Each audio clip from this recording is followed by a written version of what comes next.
So Doug was my hero, a black quarterback in Florida. You don't understand. Doug Williams was that dude.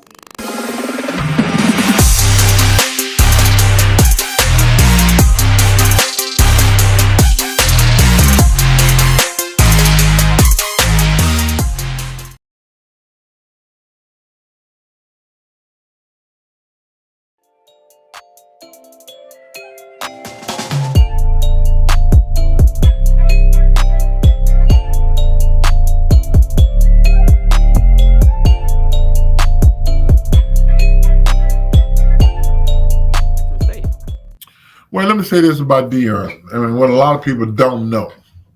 Deion was coaching before he got there. He was coaching high school.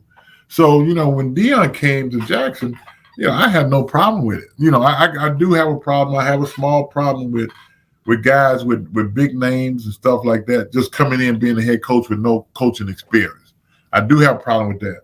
But because Deion had coached high school, coached his sons and all that, I had no problem with Deion coming to Jackson State. I thought that was a big plus to Jackson State and also a big plus to the SWAC.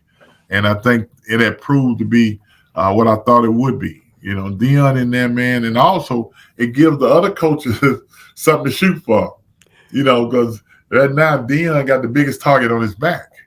And everybody wants Jackson State. They're trying to find a way to beat Jackson State. And I think by what he has created at Jackson, make the whole conference that much better, from a standpoint of, man, that's where I want to get to. And it's a good opportunity for a lot of players who's in the transfer portal and other high school to understand that it's not about where you go all the time. It's about what you do wherever you go. And if you could play, and that's what we're trying to get the NFL to see, if you can play, they'll find you. And if we get some guys this year coming out of these colleges and in this all-star game, you'll see that that we have players at historical black colleges that can play in the National Football League. Coach, when he flipped the number one recruit in the country, I know you saw it. I know it came across your timeline. I know, somebody told you about it. What were your thoughts when that happened?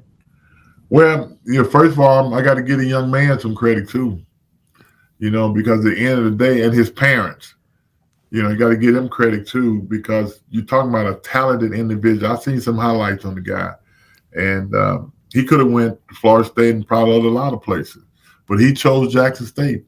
He chose to go to a place where probably one of the greatest cornerback in the history of football is coaching, and who can teach him better than Deion how to play the position? See, that's what people got to understand, and Deion made it straight, and he said the best that he could. If he's good enough for me to recruit for his institution, why ain't not good enough to recruit for my institution? See, I think that's what happened. A lot of people got caught up with, what's good for the goose is good for the gander. And he's good enough to go to Florida State, but he ain't good enough to come to Jackson? Or he too good to come to Jackson? And I think we got to get away from that. It's unfortunate people look at, they paid him, they did this. Hey, man, he got parents. This is a young man. He decides where he wants to go. Don't get mad because he chose Jackson.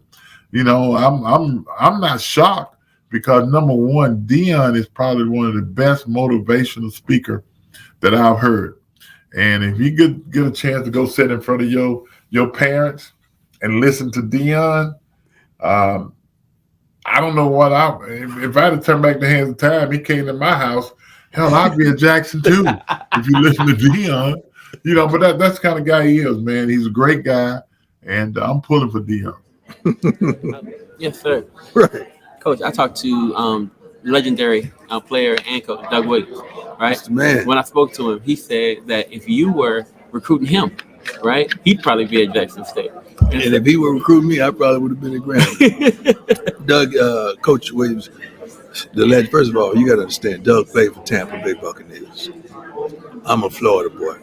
I'm an hour and 23 miles from Tampa and 4 miles, Florida. So Doug was my hero, a black quarterback in Florida. You don't understand. Doug Williams was that dude. And so he meant so much to me that he didn't even understand. So when I started even considering this, one of my first calls were to Doug. Doug, I don't want to hear the glory. tell me the real story. So he started telling me what it was and what I was going to deal with and what I was up against. So he shot me 100. And I owe him today for that. He kept it 100, which prepared me for this. Wow. So, I mean, of all the, and you always talk about this, right? See you coaching in high school, right? I see you coaching Little League. You've been like coaching for a long time. For a long time. Right? And so getting this spot was just, manifestation. It was inevitable. It was inevitable.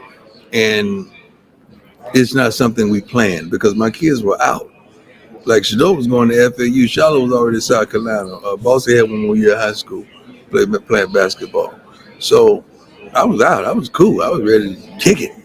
It's time for me to sit back and fish every day. And, I told him I was going to start stunting again. I drive pickup trucks. I said, when y'all get out, I'm going to start stunting again. We joke like that. But this opportunity came about and several other opportunities came about. But I feel like God led me down the right direction.